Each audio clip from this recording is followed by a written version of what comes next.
Pak F-16 ವಿರುದ್ಧ super Su-30 ಇನ್ನೂ deadly ಆಗುತ್ತೆ ಭಾರತದ ವಾಯುಪಡೆ. ನಮಸ್ಕಾರ ಸ್ನೇಹಿತರೆ, mastmaga.comಗೆ ಸ್ವಾಗತ. ನಾನು ಅಮರ್ ಪ್ರಸಾದ್. ಅಮೆರಿಕದ F-35, ರಷ್ಯಾದ Su-57, 5ನೇ ತಲೆಮಾರು, 6ನೇ ತಲೆಮಾರು, ಹೀಗೆ ಜಗತ್ತಲ್ಲಿ ಫೈಟರ್ ಜೆಟ್ಗಳ ಕುರಿತು ನಾನಾ ಚರ್ಚೆ ನಡೀತಿರೋ ಹೊತ್ತಲ್ಲೇ ಭಾರತ ಅಚ್ಚರಿಯ ಹೆಜ್ಜೆ ಇಡ್ತಾ ಇದೆ. ತನ್ನ ಹತ್ರ ಇರೋ ಭಾರತೀಯ ವಾಯುಪಡೆಯ ವರ್ಕ್ ಹಾರ್ಸ್ ಟೀಮ್ ಇದೆಯಲ್ಲ, Su-30ಗಳ ಗುಂಪು ಟೀಮ್ ಇದೆಯಲ್ಲ, ಅವುಗಳ ಮೇಲೆ ಭರ್ತಿ 70,000 ಕೋಟಿ ರೂಪಾಯಿ ಹೊಸದಾಗಿ ದುಡ್ಡನ್ನು ಹಾಕೋಕೆ ಮುಂದಾಗಿದೆ.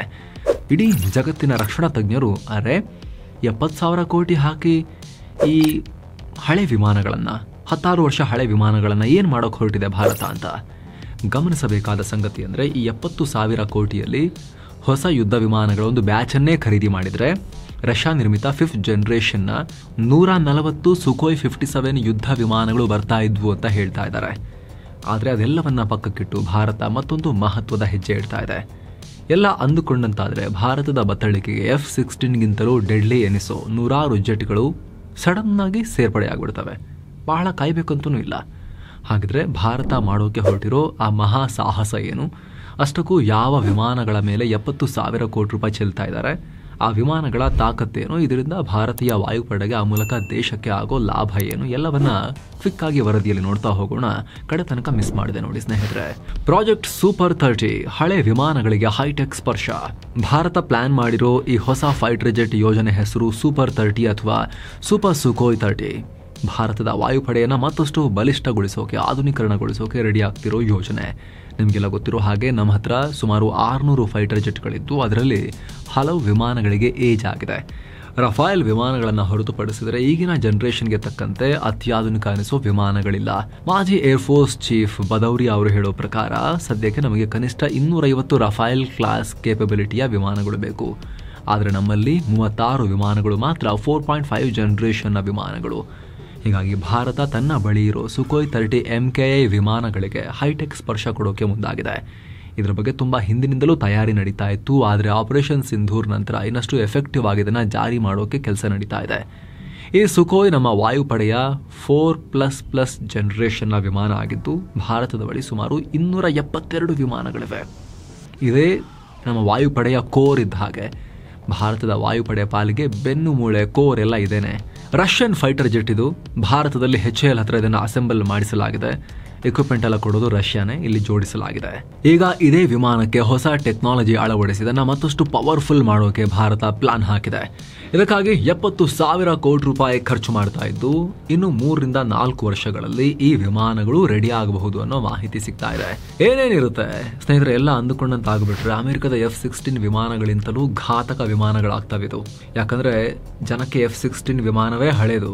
ಹೀಗಿರುವಾಗ ಅದಕ್ಕೆ ಹೋಲಿಕೆ ಮಾಡಿಕೊಂಡು ವಿಮಾನ ಅಪ್ಗ್ರೇಡ್ ಅಂತ ಹೇಳ್ತಿದ್ದೀರಲ್ಲ, ಅದರಲ್ಲಿ ಏನಿದೆ ನಿಮ್ದು ಬಹಳ ಹೆಮ್ಮೆ ಅಂತ ಅನಿಸಬಹುದು. ಆದರೆ ಸಾಕಷ್ಟು ಸ್ಟ್ರಾಟಜಿಕ್ ರೀಸನ್ಸ್ ಇದೆ. ಸುಮ್ಮನೆ 70,000 ಕೋಟಿ ಹಾಕಕ್ಕೆ ಹೋಗ್ತಾ ಇಲ್ಲ.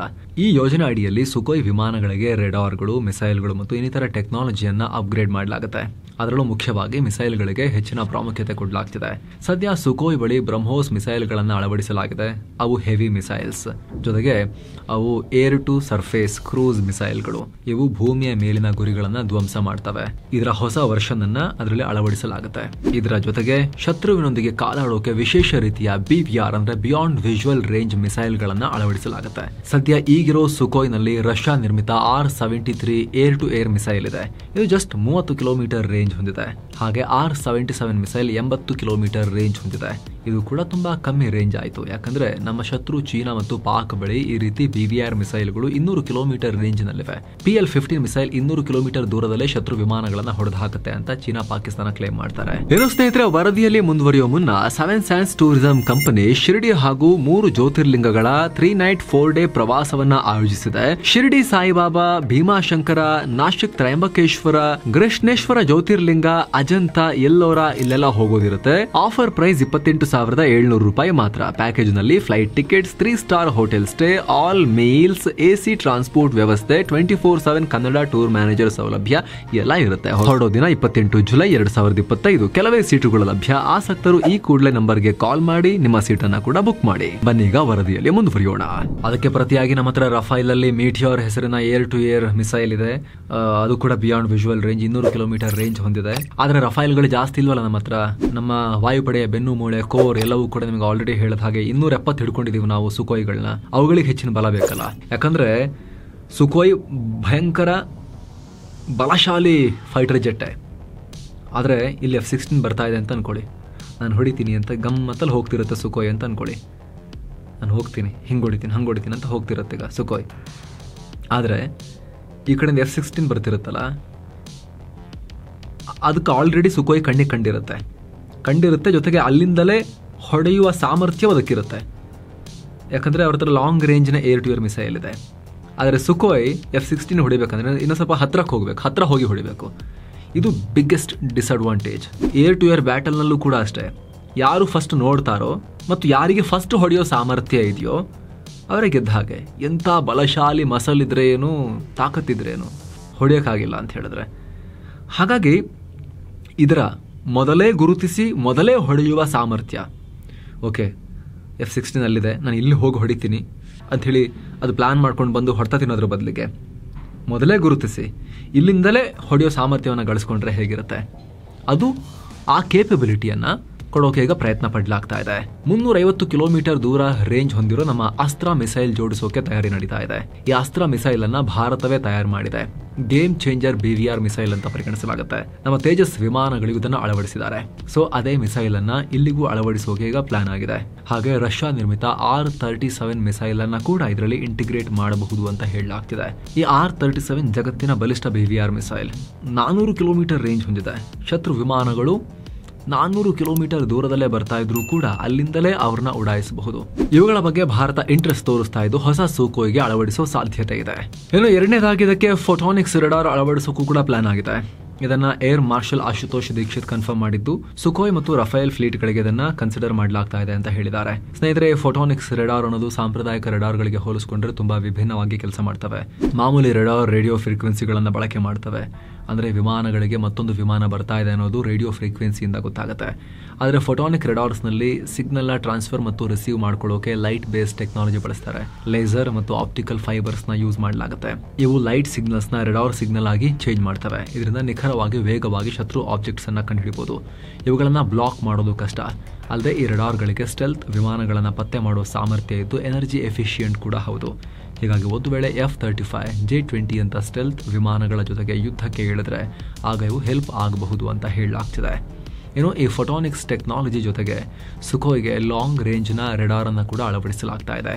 ಈಗಿರೋ ಸುಕೋಯ್ಗಳಲ್ಲಿ ರಷ್ಯಾ ನಿರ್ಮಿತ N011M ಬಾರ್ಸ್ ಹೆಸರಿನ ರೆಡಾರ್ ಇದೆ. ಇದು 120 ಕಿಲೋಮೀಟರ್ ರೇಂಜ್ ಹೊಂದಿದ್ದು ಶತ್ರು ವಿಮಾನಗಳನ್ನು 120 ಕಿಲೋಮೀಟರ್ ದೂರದಲ್ಲೇ ಗುರುತಿಸುತ್ತೆ.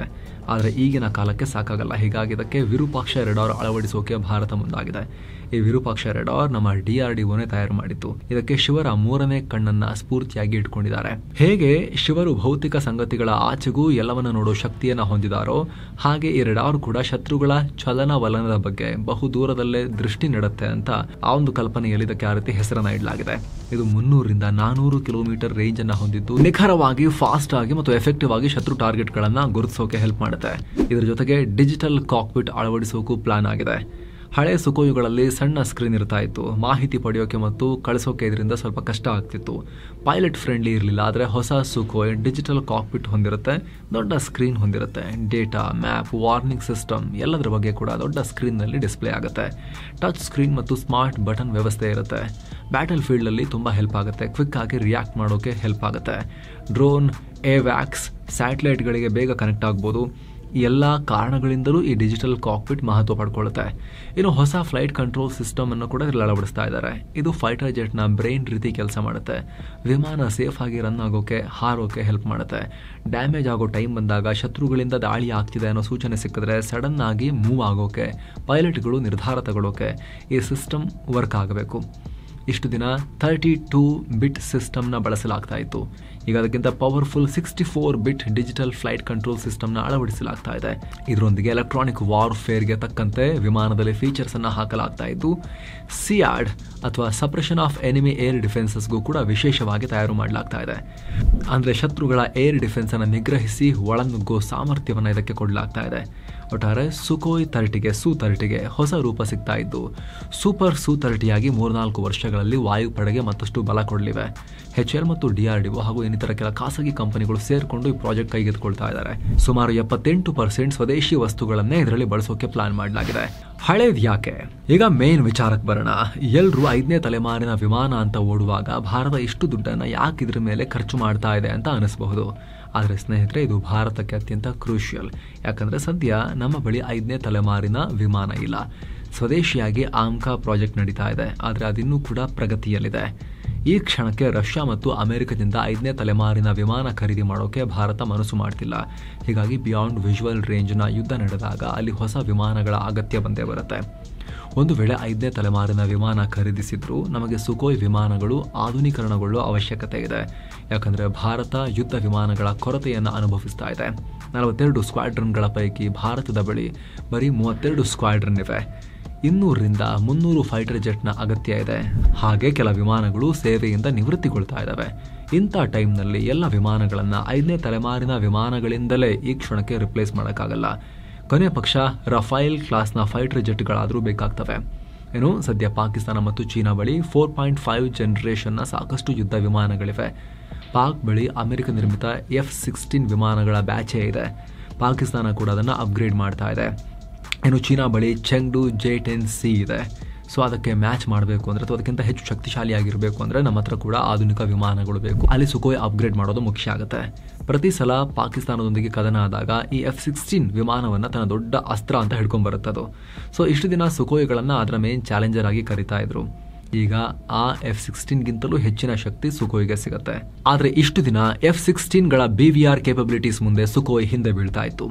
ಆದರೆ ಈಗ F-16ಗಿಂತಲೂ ಬಲಶಾಲಿಯನ್ನಾಗಿ ಸುಖೋಯ್ನ ಮಾಡಲಾಗ್ತಿದೆ.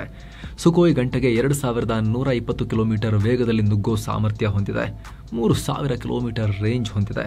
ಮಿಡ್ ಏರ್ ರೀಫ್ಯೂಲಿಂಗ್ ಮಾಡಿದ್ರೆ 8000 ಕಿಲೋಮೀಟರ್ ತನಕ ಹಾರ್ತಾ ಇರೋ ಸಾಮರ್ಥ್ಯ ಇದೆ.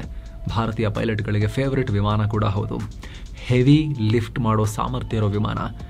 85ರಿಂದ 100 ವಿಮಾನಗಳನ್ನು ಈ ರೀತಿ ಅಪ್ಗ್ರೇಡ್ ಮಾಡೋ ಪ್ಲಾನ್ ಹಾಕಲಾಗಿದ್ದು 2055ರ ತನಕವೂ ಕೂಡ ವಾಯುಪಡೆಯಲ್ಲಿ ಕೆಲಸ ಮಾಡ್ತವೆ. ಜೊತೆಗೆ ನಿಮ್ಮ ಗಮನಕ್ಕಿರಲಿ, ಹೆವಿ ವಿಮಾನ ಆಗಿರೋದ್ರಿಂದ ಬ್ರಹ್ಮೋಸ್ ಅನ್ನ ಕ್ಯಾರಿ ಮಾಡೋ ತಾಕತ್ತು ಇದಕ್ಕಿದೆ. ನಾವು ಈ ಹಿಂದೆ ನಿಮಗೆ ಮಾಹಿತಿ ಕೊಟ್ಟಿದ್ವಿ. ನಾವು ಇದ್ರ ಬಗ್ಗೆ ಬ್ರಹ್ಮೋಸ್ ಬಗ್ಗೆ ಹೇಳಬೇಕಾದ್ರೆ ನಮ್ಮ ವಾಯುಪಡೆಯಲ್ಲಿ ಬ್ರಹ್ಮೋಸ್ ಅನ್ನು ಹೊತ್ಕೊಂಡು ಹೋಗೋ ತಾಕತ್ತಿರೋದು ಸುಖೋಯ್ಗೆ ಮಾತ್ರ. ಅದು ಹೆವಿ ಫೈಟರ್ ಜೆಟ್ ಅದು ಸುಖೋಯ್. ತೇಜಸ್, ರಫೈಲ್ ಅವುಗಳ ಕೈಯಲ್ಲಿ ಬ್ರಹ್ಮೋಸ್ ಅನ್ನ ಕ್ಯಾರಿ ಮಾಡೋಕ್ಕಾಗಲ್ಲ. ಇತ್ತೀಚಿನ ಯುದ್ಧಗಳಲ್ಲಿ ನಮ್ಮ ಕ್ಷಿಪಣಿಯ ಪವರ್, ಬ್ರಹ್ಮೋಸ್ನ ಪವರ್, ಏರ್ ಡಿಫೆನ್ಸ್ನ ಪವರ್, ಓವರಾಲ್ ನಮ್ಮ ಮಿಸೈಲ್ಗಳ ವಿಚಾರದಲ್ಲಿ ನಮ್ಮ ಪವರ್ ಜಗತ್ತಿಗೆ ಗೊತ್ತಾಗಿದೆ. ಆದರೆ ಈ ಮಿಸೈಲ್ ಪವರನ್ನು ಎಫೆಕ್ಟಿವ್ ಆಗಿ ಬಳಸಬೇಕು ಅಂತ ಹೇಳಿದ್ರೆ ಅದನ್ನು ಕ್ಯಾರಿ ಮಾಡಿ ಡೆಲಿವರಿ ಮಾಡೋ ಸಾಮರ್ಥ್ಯ ಬೇಕು.